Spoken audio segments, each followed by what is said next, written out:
Why is it so hard to make friends as an adult now? There's been lots of talk in recent years about the difficulty of making new friends in our modern era once you're out of college, and about the loneliness epidemic at large. There are, of course, many causes for this, but one major one is actually financial. While money, or lack of it, affects so much of our day-to-day lives, you might be surprised at just how much of our current financial issues, individually and societally, are contributing to our friendship woes. So what's really going on here? And is there anything we can do about it? Let's take a closer look at 4 of the biggest money-related obstacles to building friendships in adulthood, and then we'll dig into some ways people are finding solutions. While making friends in our school years, when we're pretty much always surrounded by peers, can be, though certainly isn't always, a rather easy experience, attempting to make new friends as an adult is a whole different ballgame. We often don't have a set group of peers that we see on a regular basis, and going out and finding and building those connections can take a lot of energy and funding that we just don't always have. First up is one of the most obvious issues. Many of us don't have time to go out and meet new people because we're always working. I feel like all I do is work. I can barely pay my rent. Oh, which is due tomorrow. Almost forgot. And when we aren't working, we often feel too tired or burnt out to actually do anything. Lack of financial security means we feel the need to put money first to make sure we can buy groceries and keep a roof over our heads. Kendall's just attending to some other matters, but I can pass on your thoughts. He says in that case he's going to grind up your bones to make his bread. While young people might get flack in the media for slacking off or not wanting to work, it turns out that the opposite is true. A 2023 report by ADP Research found that younger workers are putting in more hours of unpaid overtime by starting early or staying late and working over breaks and lunchtimes than their older colleagues. They give away an average 8 hours 30 minutes of free work per week. Even when we're not at work, we're still always connected to work via our phones. All it takes is one Slack ping to pull us out of our real lives and back into work mode. I swear, this is my break. This is my chance. This is my boss. Jobs themselves have become ever more taxing as they've begun squeezing workers to take on what should be multiple separate people's jobs. And for no extra pay, of course. But attempting to reclaim any level of work-life balance can feel dangerous, because there's always the looming threat of layoffs. With the job market in shambles, employers know that they'll always be able to find someone else to do the job. Or they might even attempt to completely replace human workers. Either way, we end up with less leverage. I want you to stay close, because I might need you. But just lay low and not come out of your room. And according to a 2025 survey by Glassdoor, only 44% of workers had a positive 6-month outlook for their employers. Glassdoor's lead economist Daniel Zhao told USA Today, many employees refer to several rounds of layoffs creating anxiety about when the next round will come, or leaving teams understaffed and overworked. Younger people looking for entry-level jobs are having what feels like a nearly impossible time, as they're having to go up against more experienced workers who have been laid off and themselves can't find jobs comparable to the ones they lost, and so are having to go after what should be roles for people new to the workforce. Even just finding a job has become essentially a full-time job for everyone now. I have no job. I have no credit. I have no underwear. All of these work problems dovetail together with the employer expectation that our jobs are our entire lives, and that our coworkers are not only our only friends, but our family. Figuring out how to manage the time, money, and energy to search for friendships outside of our work environments can sometimes feel like too high a mountain to climb. But the people we're surrounded by at work also aren't always people that we want to be friends with. This can all add up to a pretty lonely experience. But even when we can muster up the energy and carve out the time to venture out and search for friends, money can still stand in the way. These shared interests have long been a great way to make friends. And go out and find a hobby group is still touted as an easy way to meet new, like-minded people. But hobbies often cost money, whether it's buying materials, sport equipment, or even just joining costs. There's also the issue of it costing money just to be in so many places now, which we'll dig into more in just a second. I mean, it's one banana, Michael. What could it cost? $10? You've never actually set foot in a supermarket, have you? Wages have not kept pace with labor productivity, so while we're doing more, we're not being compensated for it. This then colors all of our lives, hindering our ability to recreate and enjoy ourselves outside of work and increasing our stress. No, I'm a bartender who's 30 years old. I don't have health insurance. A 2023 survey by the American Psychological Association found that the top stressors among people ages 18 to 34 were money, health, the economy, and housing costs. 58% of the respondents stated that most days their stress is completely overwhelming, with 47% saying that most days they are so stressed they can't function. Under these conditions, it's not surprising that we're having a hard time doing anything, especially as something mentally and emotionally taxing is trying to put ourselves out there and make new friends.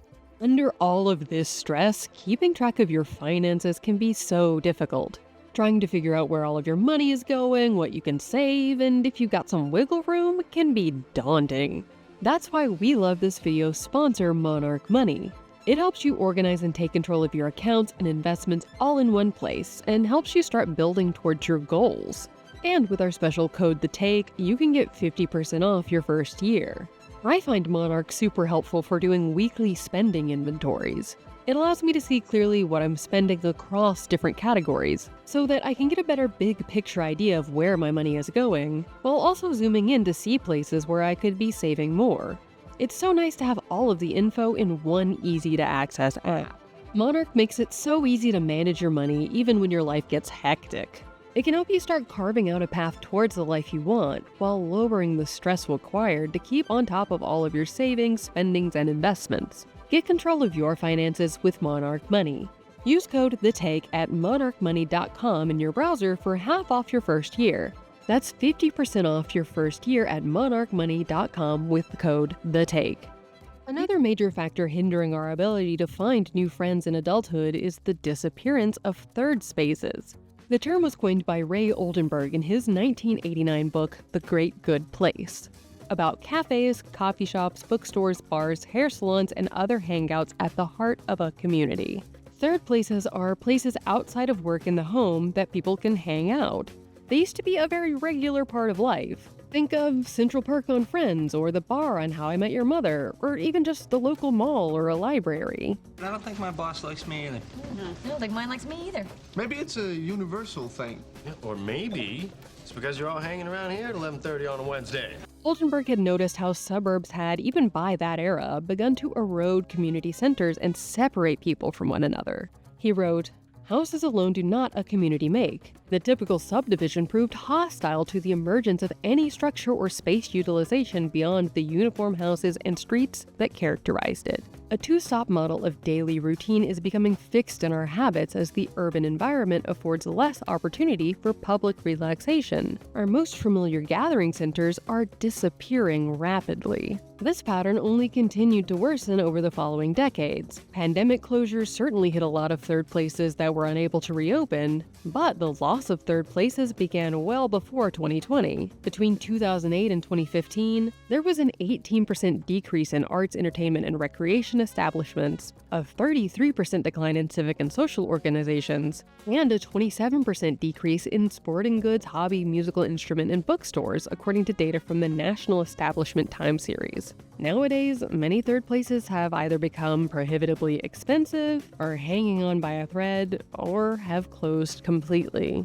This means that we have far fewer places to even have the opportunity to meet new people. And even our first spaces, our homes, are shrinking due to skyrocketing housing costs. So now, even having enough room to invite people into your own home can be tough. It's a hallway. It is a beautiful railroad-style apartment in your budget. Social media is an interesting part of the adult friendship dilemma. On the one hand, it is absolutely great for making friends from all over the world and meeting people you otherwise never would have had the opportunity to. On the other hand, while many certainly have developed real deep friendships online, others do feel the disconnect of always being separated from their friends by that digital medium. There's also the issue of those digital mediums themselves being owned by others. While a corporation buying up and shutting down the local rec center sucks, you would still likely be able to run into the friends you met there since you live near each other.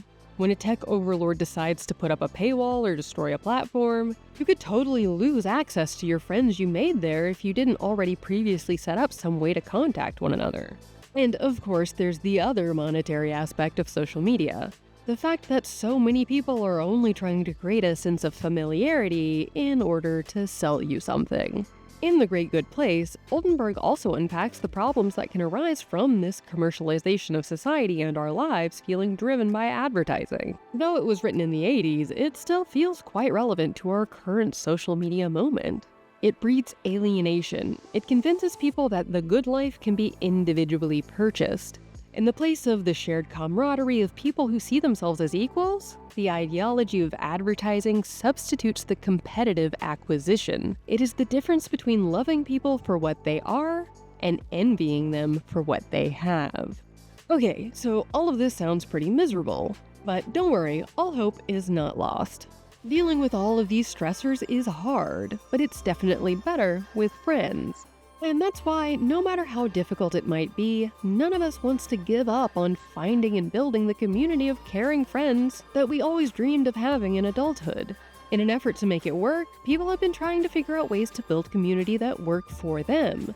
From reading parties at local libraries and bookstores, to community block parties, to virtual get-togethers, to working together towards shared causes. We have so much talent and excellence right here. We didn't have enough spaces to showcase and celebrate that in this neighborhood. So that's where the idea for the block party came from.